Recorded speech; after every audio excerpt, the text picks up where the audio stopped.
Hello and welcome to episode 177 of the Money to the Masses podcast with your resident expert, as always, Damien Fay, and me, Andy Leeks. Damien, good to see your face again. How you doing? I'm good. Good to be back, Andy. Good to be back, and good to see you. I actually listened to a previous podcast, and we always start this, don't we, by asking each other how we are. And you always seem to ask me first, and then I sometimes just veer off and never really ask you how you are. So, how's your week, Andy?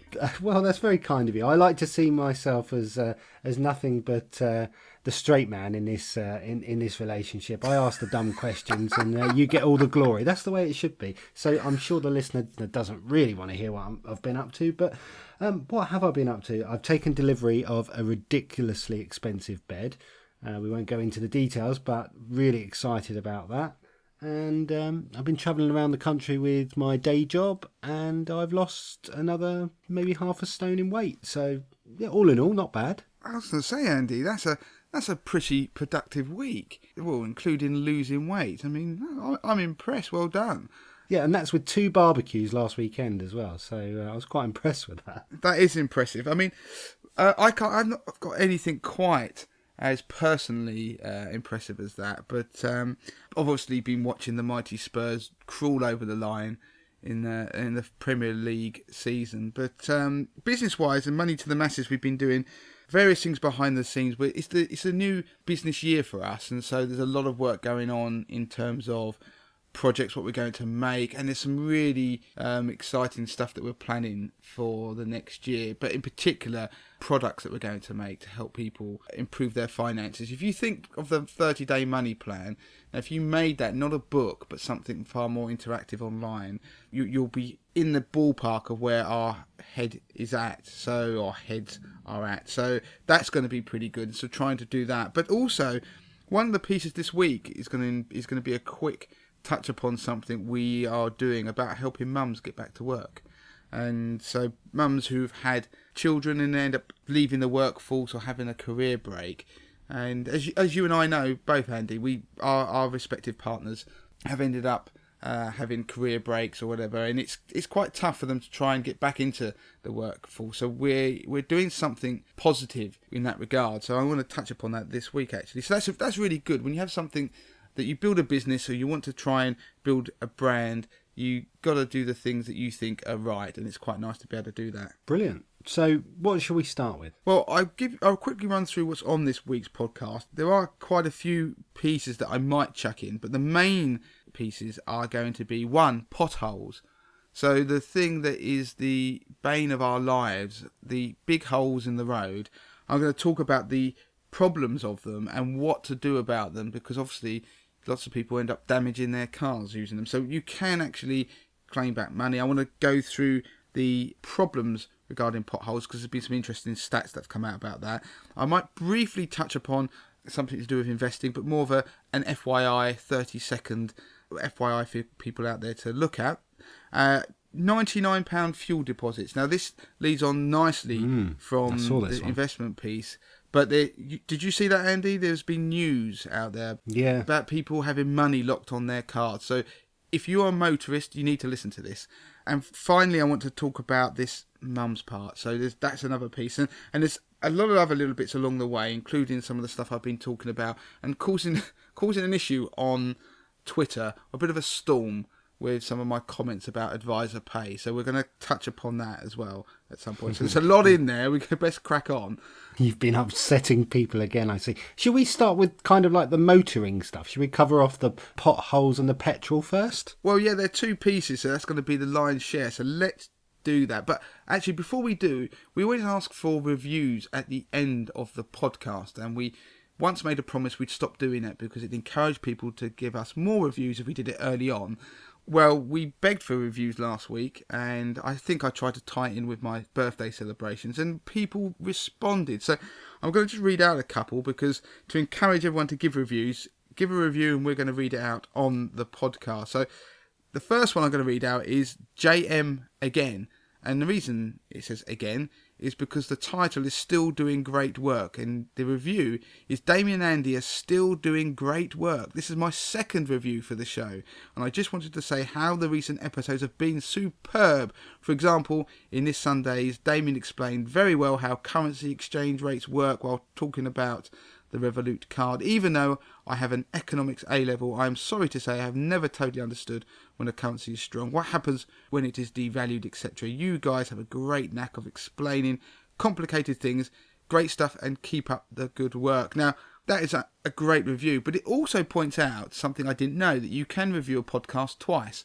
And I don't know what the criteria for that is, whether there's a period of time or you have a grace period before you can review it again. So good news, everyone who's left us a review, you can do it again. So please go and do that, because that will double our reviews overnight. The second review is from Marco Mark 32.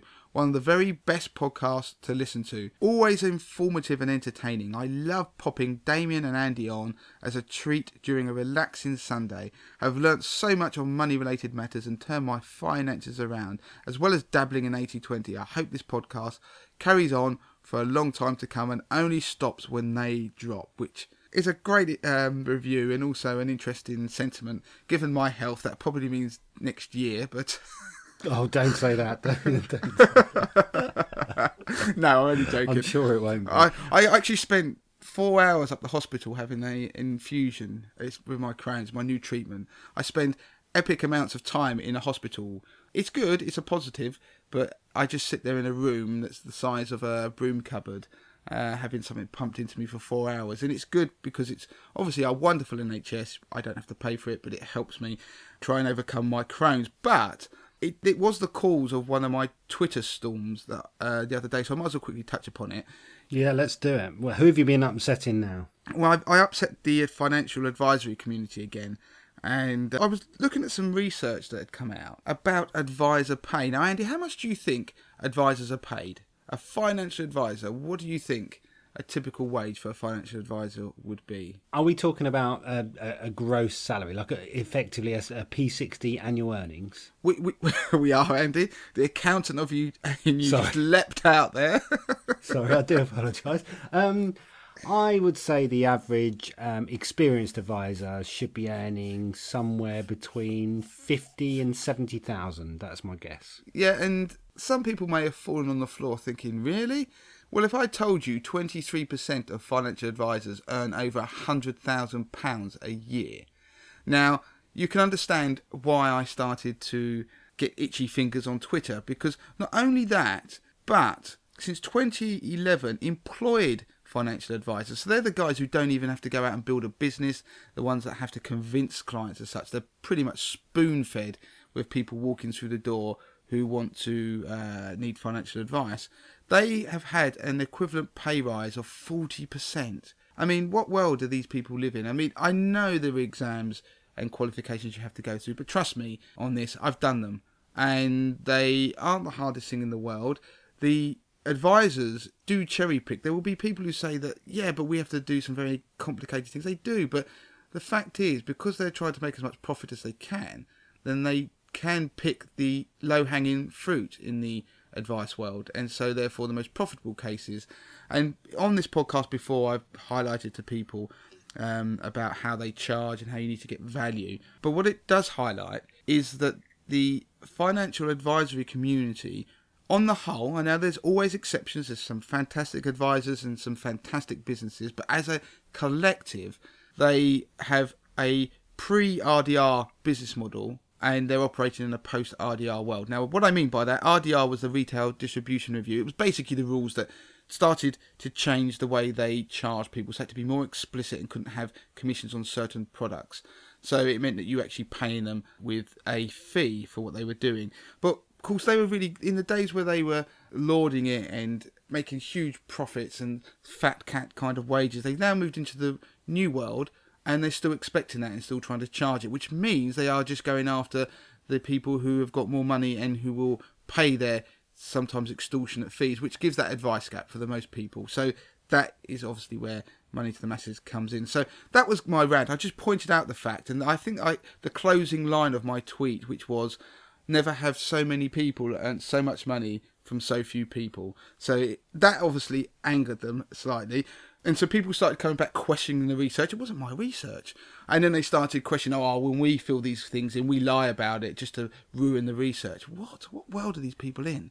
And there was actually some refreshing, go and look at my Twitter timeline, refreshingly there were some financial advisors who pointed out and said this is true. And that's why there's a gap and we need to rectify it. And some of these companies have got inflated business models or old style business models in the new world. Anyway, that was my tweet. I'll go back to the pothole piece. Those of you who are waiting for it are probably thinking, what is he going on about?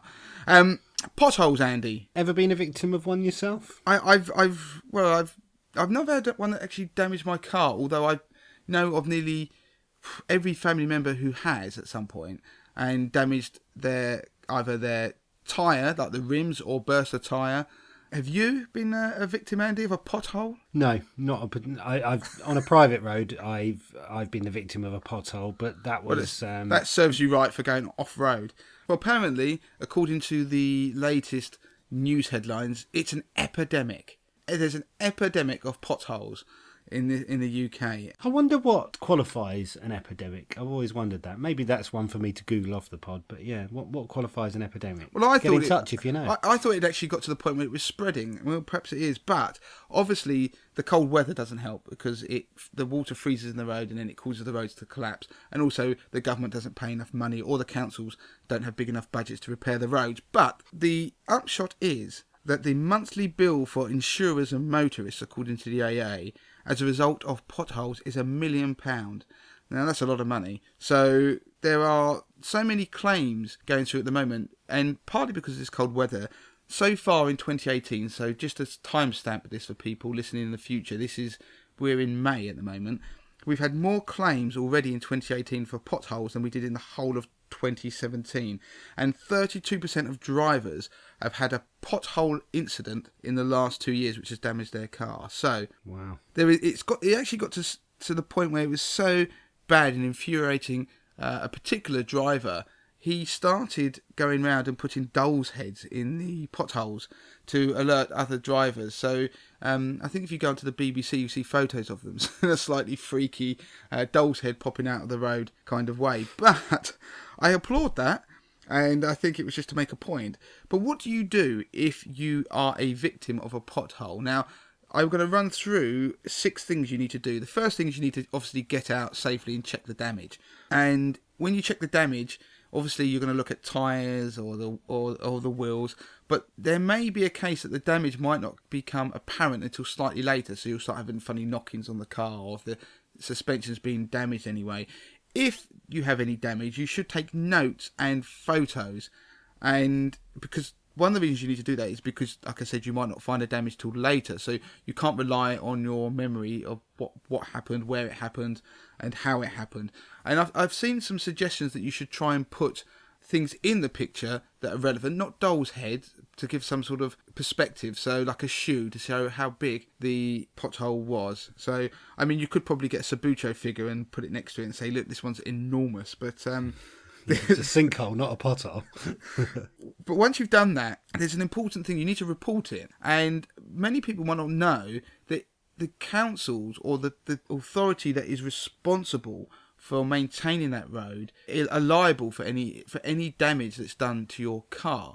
Now, there is a big caveat to that, and it's only if the pothole has been reported. So, if you hit a pothole and somebody else has previously hit it and reported it, or someone has just reported it to the local council, and then you subsequently come along and damage your car, because it's been reported and not fixed, they become liable to therefore pay for the repairs on your car. And I know this happened in reality to my brother-in-law, who, fortunately, the pothole had been reported by somebody else and his car was repaired. Now, the first thing I'll cover is how do you report it. There is a place online you can go and do it. So go to the gov.uk/report-pothole website and you can find out how to report a pothole. It'll actually tell you who's responsible for the piece of road that you encountered the trap on. Of course, by looking at a pothole, you don't know if it's been reported, but there are some third-party websites out there like fillthathole.org, which do have interactive maps where people put indicators about potholes that they've reported. And I don't know how up to date they are. And this one, the one I've just mentioned, has a slight cycling bias, because after all, if your tyre bursts on your car, that's one thing, but for a cyclist, going down a pothole could be quite a dangerous trip. So once you've reported it, you've got to go and get your repairs done, keep all quotes, receipts, etc., and then you can put in your claim. And that's where you can go to the gov.uk website again, and there's a page which is claim for damage to your vehicle, and it will tell you, like I said there, about the authority, etc., but it will give you instructions how you do it. And of course, even if they reject it, you can appeal. So the moral of the story is the £1 million a month that is being incurred as expenses by motorists, you may be able to claim it back. And even if you go past a pothole, there is no reason why you shouldn't report it, even if you don't hit it, because you could be doing somebody else a favour. Okay, good stuff. And that leads us nicely on to more motoring kind of related stuff. Petrol. Well, there's been a kind of bit of a furore over a new charge that's been introduced. What's this piece? Right. This piece is in relation to paying for petrol at the pump. Now, if you go to a supermarket typically, but other petrol stations, they will allow you to pay for the petrol before you buy it, won't they? So you put your card in and you can pay at the pump, and then you fill your car up. Now, what they do is they actually put a small charge on your card to make sure that it's valid. And historically, the rules have been from MasterCard and Visa and the industry that they would put £1 on your card to make sure that they can take the money. But MasterCard and Visa and the industry have changed the rules now. And it's been changed so they will actually take £99 as a fuel deposit when you go to fill up at the pump and you put your card in that machine. Now, the problem is that you might not even notice that, because you'll fill up and you go on your merry way, and then when you next check your account, the right amounts come off. But by taking £99 as a fuel deposit, it stays on your card for between 20 minutes and potentially 2 to 3 days.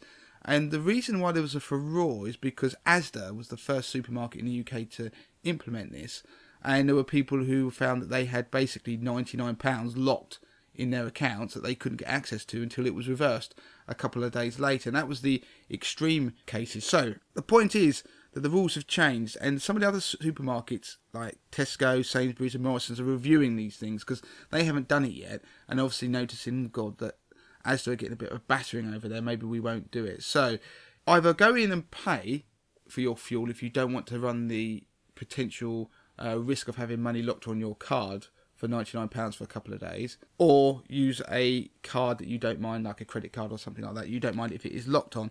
Now, what's quite interesting about this story is it leads onto a non-motoring angle from a personal level. Now, anyone who has been listening to the last couple of podcasts, as I keep reminding them, I went on holiday to celebrate my 40th birthday, and we had, in the last week, we've been, Justin, my twin brother, who was out there with me, has been trying to unravel an issue he's had with a card where similar things happen. Now, if you go on holiday and use a prepaid card, we talked about things like Revolut and Caxton and various other ones, they advise you don't use them in petrol stations or hotels when you go and put a deposit down. So if you go and use them, they will often lock money out in this way, and then those transactions are reversed. But of course, you've prepaid, so that money's locked away on your card, and then it could be locked away by the time you come back and it's still there, so you've got the money stuck on the card, if that makes sense. Now, for Justin, when we were out celebrating our birthday, we went into a restaurant, and it was a pizza place, and I think we probably had a few drinks, too many as a group. And when it came to paying the bill, we decided we split it. And some people paid in cash, some people paid in card. And somehow a mixed message went down the line as to what should be taken from his card in particular. That's his version of the story. Cut a long story short, Justin ended up inadvertently giving them $100 tip on a meal that cost probably half of that. And he realised when he left the restaurant, because he checked, well, how much did you pay for that? And of course, obviously, being a sympathetic brother, I just laughed, and he they went flying back in. But the giveaway was that the guy who came with the tip, the guy who ran the restaurant actually, as he gave me the receipt back, I happened to talk about something to do with my card, something, I don't know what it was, innocuous or something. It was something really boring, and just in a throwaway comment about, I don't know, that was my card or something. And he kind of almost leapt in the way, oh, is that okay? Or I can change it. And I thought, oh, that's a bit odd. Anyway, he obviously thought that it was my card, that he'd just taken this rather generous $100 tip. So Justin went back in, and he went and said to them, I want my money back. The guy was, yeah, okay, that's no problem. But what subsequently happened is the money got locked on his card because the guy had reversed the transaction, but the way the transactions worked, he didn't reverse the exact one, and etc. But the point is that he voided that transaction, and the money was still locked on his card. So $100 was stuck on his Caxton card that he couldn't get access to. And it was still like that a week and a half after we came back. And now, when he got in touch with the prepaid card company, they said, well, there's not a lot we can do because it's down to the restaurant to obviously cancel the transaction correctly and give you the money back. But if they don't do it, because it's kind of held by them, after 20 days, because it has been voided, you will get your money back. So this money is stuck there for at least 20 days. But what he did find out, they said, if you've got the receipt that shows the voided transaction reference number on it, we can cancel it for you without the merchant doing it. So the moral of the story on this instance is, you know, when you go somewhere and somehow the transaction goes slightly wrong and they go, oh, I voided it, keep that receipt, ask for it, because the merchant might go, oh no, you don't need that. But do ask for it, because if you have an issue later, then your card issuer can cancel transactions and give you your money, or unlock funds in the case of these sort of deposits, or in the case of Justin, his rather generous tip. They can unlock it without the merchant having to finally approve it. But interestingly enough, Justin had a similar thing with the day later. We went somewhere else, and someone put a transaction through twice on his card by accident, and so he ended up having about $200 locked on his card, but he didn't have the void receipt on the other one. I shouldn't know. Anyway, I think what we're finding out here, and the moral of the story is, watch out if you go to New York. There's a few sharks about. Yeah, drinking and paying by card is a tricky business. So if you're not going to be have your full capacity, just keep all receipts to the next day, and then you can unravel the mystery when you look at your bank balance. That is the moral. So anyway, there you go, Andy. Before we move on, Andy, I just wanted to quickly mention 80/20 Investor. Now, 80/20 Investor is my DIY investment service. Do go and check it out. I empower and teach people how to invest their own money. The service provides data-driven fund tables. The data is driven by my own unique 80/20 Investor algorithm, which I created. You also get stop-loss alerts, you get research articles and insight, you get market commentaries, monthly commentaries, and DIY investment lessons, but you also get access to my £50,000 portfolio, which is a portfolio of my own money, which I run live on the site for members to see, and it shows people how I use the service to maximise my returns. And in the first 2 years of doing so, I turned £50,000 into £59,500, which is a 19% return, beating investment managers, professional fund managers, financial advisors, investment banks, passive trackers, and the market. So everybody can have a free 30-day trial of 80/20 Investor, and you can claim that by going to moneytothemasses.com and going and clicking on the 80/20 Investor hyperlink at the top of the page. So go and try the service. Let me know what you think of it, and I know from the feedback that you're going to love it. But for now, on with the show.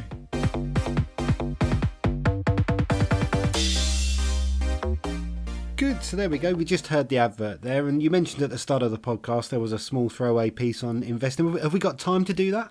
Yeah, I tell you what it is. It's very small, so I'll just chuck it out there, and it's more of an interesting side note for people who are observing the market or who are trying to work out where the market is going to go. Now, in a podcast, I can't remember which one it is, so forgive me, but it was in the last couple of months when the market has turned south, and we've been bouncing along in a period of consolidation. And one of the points I've been making to 80/20 Investor members and on this podcast to a sort of lesser degree, but I've been banging on about the market hasn't had a leader. We've lacked a leader. The market does tend to like to have someone to follow to drive it higher. And normally that's been technology stocks. So you could see where technology stocks go in that since 2017, they've been the sector that's almost gone parabolic in terms of share price rises, and it's helped push up the other markets, especially the American market, and therefore global markets, because they make up such a significant percentage of the S&P 500 in America. It's around 25%, which is about the same level, ominously, as at the peak of the dot-com boom and bust back in sort of 99, 2000. But one of the phrases I said at the time was, as goes Apple, so does the market. Now, if you look at Apple shares, they have been the leader up and actually incidentally down recently in terms of where the market goes. They make up such a large proportion of the indexes that they have a lot. Well, I suppose the word is undue influence. So in the last about 10 days, at the beginning of that, I was pointing out to 80/20 investors, Apple seemed to be rising like a phoenix. It seemed to be nudging up again, and they had some excellent results on their Apple iPhone. Warren Buffett bought a load more of their shares. He's people think one of the greatest investors of all time, billionaire, and the various deals that they also had done. And their stock has now jumped back to all-time highs. Now, all-time highs on a stock is not something you see in downtrends. That's quite a bullish thing. And because what people tend to think, it's hit an all-time high, that means it's going to crash. Not necessarily. What tends to happen, you get another all-time high. At some point, they obviously will do. It's inevitability. But their momentum has started to shift. So I was pointing this out to 80/20 investor members a little while ago, in the last sort of week or so, to keep an eye on it. And it's started to push the market in America higher. And things are looking a little bit more bullish. The fear index in America, the VIX, has dropped back down to levels we haven't seen since February, before we had the sell-off.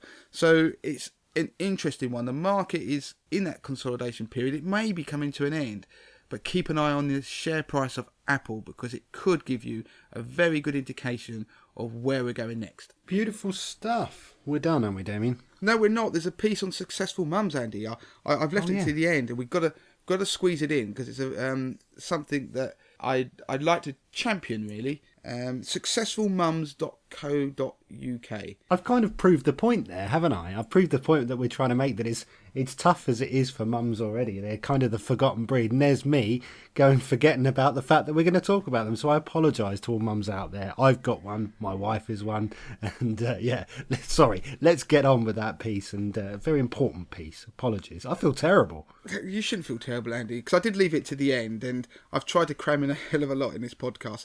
What's happened is, as we grow as a business and we're trying to do things, people will see we're producing so much content. We're trying to produce ever more sort of growing number of tools and resources. And one of the things is that I'm very aware of what I'm good at and not good at, and as is Justin and other people in the business. And that's one of the things that I would always like to try and maintain, is not thinking I'm good at everything, because I'm definitely not. And also there's certain skill sets I don't have. And what we're trying to do is, when you get bottlenecks, you need to fix those so that things can move forward and you can become more efficient and achieve what you want. And it gets to the point where you think, well, do you get even more freelancers, or do you outsource or employ people? And it's been a thing that we've been mulling over for a long time about mums. And there's an untapped resource out there. There's so many women who go on maternity leave, who for whatever reasons may not return to the workforce straight away, quite understandably, or they might want to slight change in their career. They might want to go back to the same job, and I will add dads to that. There are stay-at-home dads who do the same thing, and those people are an incredible resource we don't tap into. And I didn't want to be one of the firms out there that doesn't do that and dismisses these people. So we wanted to do that, and it's very hard to find these people, because they're very scattered, and like you said, they're largely forgotten. The numbers of employment and unemployment just ignores them. The government doesn't seem to be doing anything really for them. But we stumbled upon this successfulmums.co.uk website, and having spoken to them, we are actually in the process of trying to facilitate and organise, trying to have some mums with the relevant skills that we need to work for us effectively. And what's great is that mums can have these skill sets, but they just need the flexibility and an employer who understands what it's like to have kids. And as you and I do, Andy, we know what it's like to have children. I mean, one of them's sleeping as I'm doing this podcast. So sometimes you need that flexibility. And it is London-based, this particular website, but it's interesting because there never used to be anything like this. And it's something that's been formed by a lady called Jane Knight. And her aim is to support 10,000 women back to work by 2020. So have a look if you're a mum or even dad. You work for dads as well. They do encourage dads to get in contact.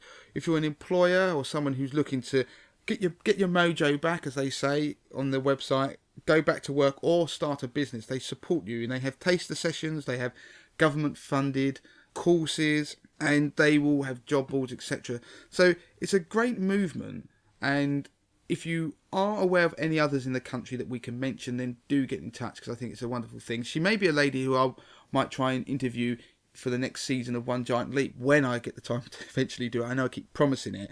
So yeah, do have a look. It's something that we're trying to get involved with, but I thought I would just give it a nod out there so people who could potentially make use of it do. And for mums or anybody out there who's listened to it who knows somebody in that situation, which can feel a little bit overwhelming, that you haven't got a job to go back to or don't want to, but you need to make money, that there are some resources out there. Successfulmums.co.uk. Very good. Right. Am I right in saying we are now done, Damien? We are now done, Andy. Excellent. Okay, so really enjoyed that today. If you, the listener, would like to get in touch, then please do so. The usual routes will work. It's at Money to the Masses with a number 2, or you can contact Damien via email, damien@moneytothemasses.com. Oh, and of course, please do review the podcast, and if you do so, you'll possibly and probably get read out next week. Damien, that only took me 7 takes. I'm really sorry to be laughing. It might seem odd I'm laughing, but Andy did. We're episode 177, and it is a habit that seems to be dying very hard for Andy to get. I've only got like 2 jobs. I introduce the podcast, I nod and sort of ask silly questions, and all I've got to do is wrap it up. I mean, there really isn't much for me to do here. All right. Okay, so we are done. It's been lovely, Damien. I will see you again next week. Anything else? No, that's it. See you next time. Don't forget to claim your free copy of Damien's best-selling book, The 30-Day Money Plan. Sort your finances in just 5 minutes a day, worth $4.99. Just go to moneytothemasses.com/podcast to find out how.